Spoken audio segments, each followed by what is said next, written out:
What's going on, subscribers? My name is Jackson, and I have a straw stuck in my glasses. In honor of National Dog Day today, I have an announcement.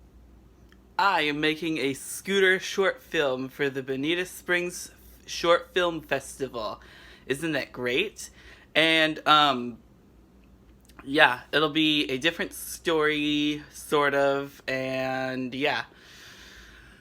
And here's some pictures of Scooter I drew. Enjoy. Happy National Dog Day.